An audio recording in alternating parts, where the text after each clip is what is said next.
The big game, or one of the big games, it's one of the national games on NBA TV, is Golden State at Brooklyn, Rob. It would have been if And Steph wasn't hurt. oh my gosh, wouldn't it? You would expect Brooklyn to win tonight. And they can't win on the road. What are they, 3-15? 3-15. And they're hurt. Steph's out. Andrew Wiggins is out. So, yeah, they got their issues. But anyway, Kevin Durant gave an exclusive. He's given a few of those, but he gave one to the Washington Post. He's from D.C. Yep. Michael Lee, friend of the show, got to sit down with KD.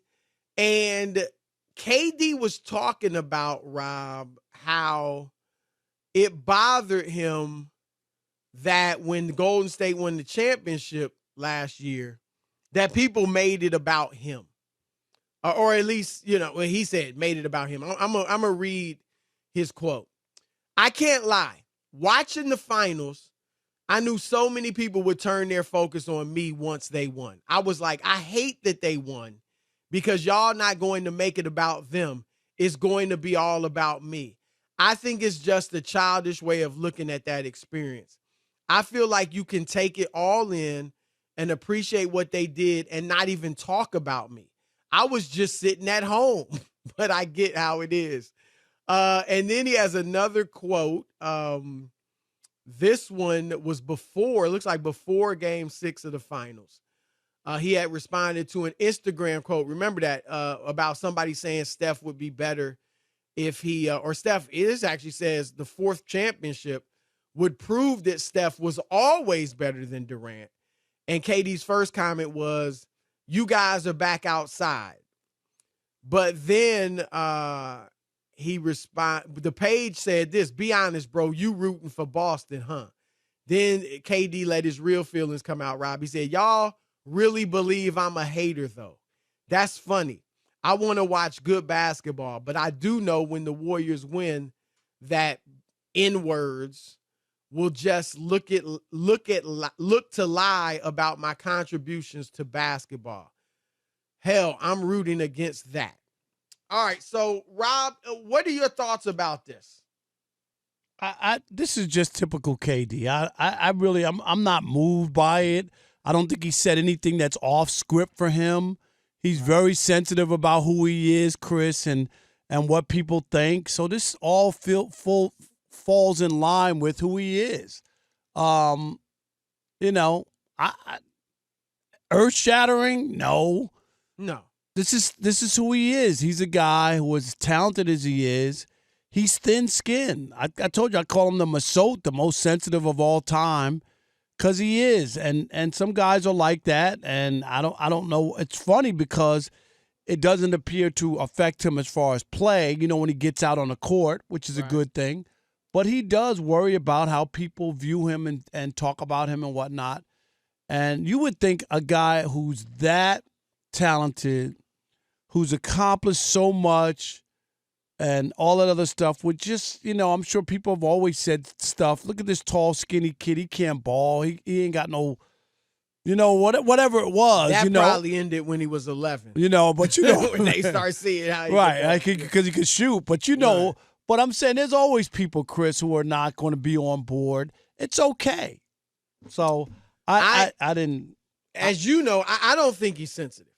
And I might be in the minority. I think if he was sensitive, it would be hard for him to perform at the level he does, especially taking in the stuff the way he does. He's not one of those guys that avoids it, doesn't see a lot of it, and then goes out and plays. He sees it and engages it, and then is able to still play at his highest level. So I don't think he's sensitive.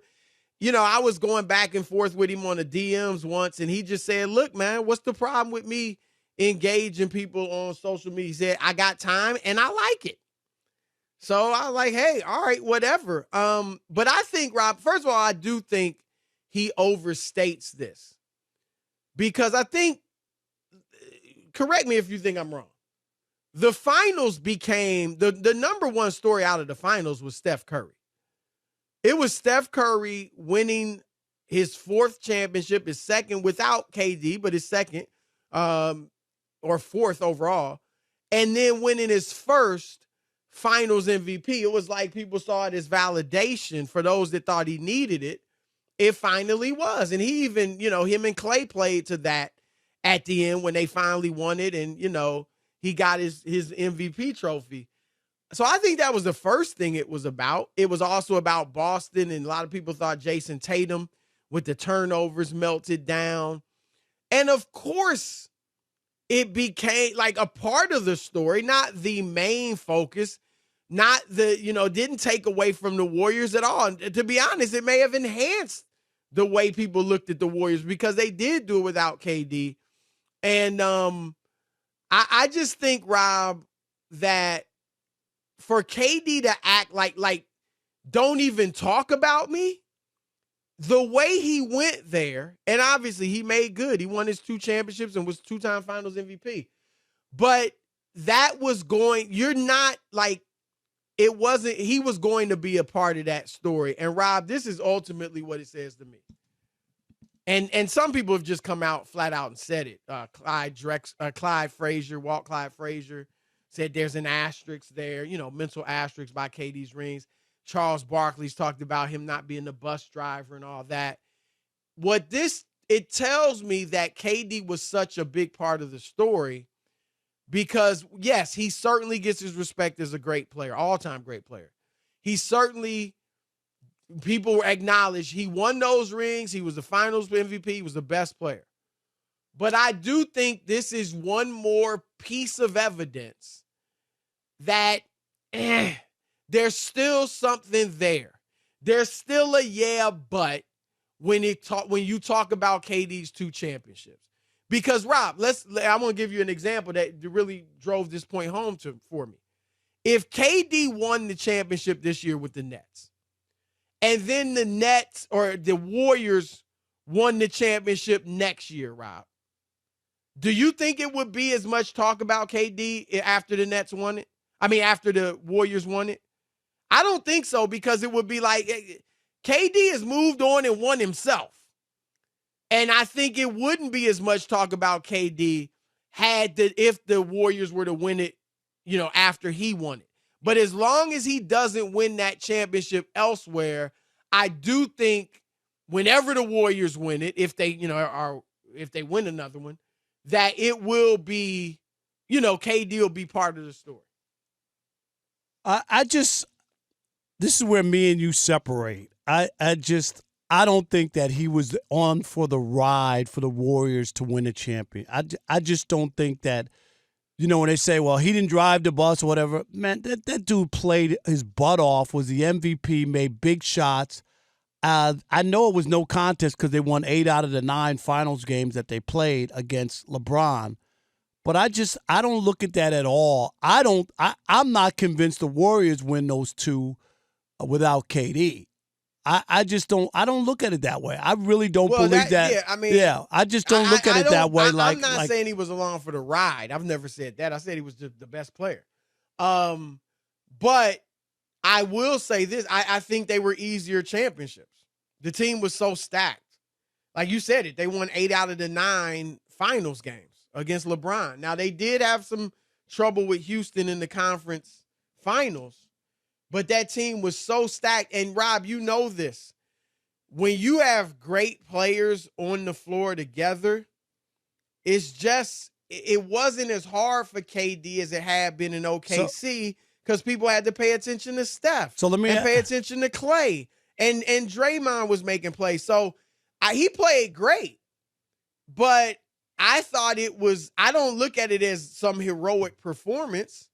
He was great. So how come Steph's championships aren't downgraded? Why do people look at him? Well, you do downgrade him. I'm downgraded him before. I'm just saying that we should look at, and not everybody does that, but when you talk about his And the reason they're not downgraded, to answer your question, is because he's won without KD. No, but the 2 that he won with KD, since they were so easy because the team was loaded. Yep. If I'm LeBron, I'm saying, yeah, he won 4 during the time when I won 4, but he had 2 of them came when they was loaded, and he choked down a 3-1. He could just say 2 of LeBron's came when he was loaded, and he choked down 1. And I'm just saying, like, if you, that don't fly, because LeBron, as you've already admitted, his team in Miami was loaded too.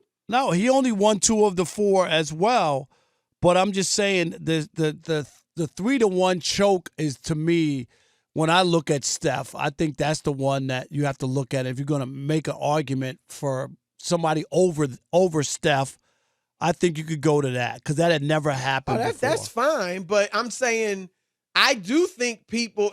I mean, you have. I can't believe you asked that question. Why don't people downgrade Steph? You've downgraded his 2 rings he won with KD.